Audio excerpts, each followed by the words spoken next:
بسم اللہ الرحمن الرحیم۔ طہارت جز ایمان ہے۔ ان ابی مالک الاشعری قال قال رسول اللہ صلی اللہ علیہ وسلم الطہور شطر الایمان۔ ابو مالک اشعری رضی اللہ تعالیٰ عنہ سے روایت ہے کہ رسول اللہ صلی اللہ علیہ وآلہ وسلم نے ارشاد فرمایا کہ طہارت و پاکیزگی جز ایمان ہے۔ طہارت و پاکیزگی کی حقیقت اور دین میں اس کا کیا مقام ہے؟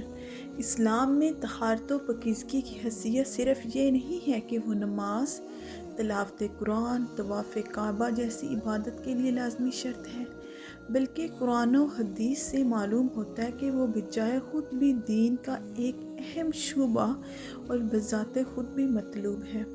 قرآن مجید کی یہ آیت طہارت و پاکیزگی کو اس طرح بیان کرتی ہے: ان اللہ یحب التوابین و یحب المتطہرین۔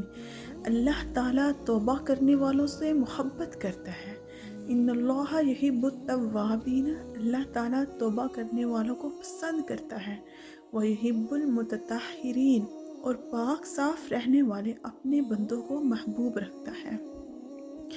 اللہ تعالیٰ توبہ کرنے والوں کو پسند کرتا ہے اور پاک صاف رہنے والوں کو پسند رکھتا ہے۔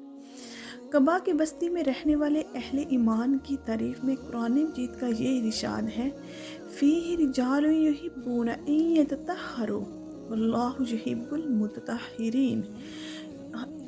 ہمارے ہاں ایسے بندی ہیں جو بڑے پاکیزگی پسند ہیں۔ اللہ تعالیٰ خوب پاک صاف رہنے والے بندوں سے محبت کرتا ہے۔ صرف ان دو آیتوں سے ہی اندازہ کیا جا سکتا ہے کہ اسلام میں طہارت و پاکیزگی کی کتنی اہمیت ہے۔ الطہور شطر الایمان، طہارت و پاکیزگی اسلام کا ایک حکم ہی نہیں بلکہ دین و ایمان کا ایک اہم جز ہے۔ طہارت و پاکیزگی دین و ایمان کا ایک اہم جز ہے۔ صدق اللہ العظیم، صدق یا رب العالمین۔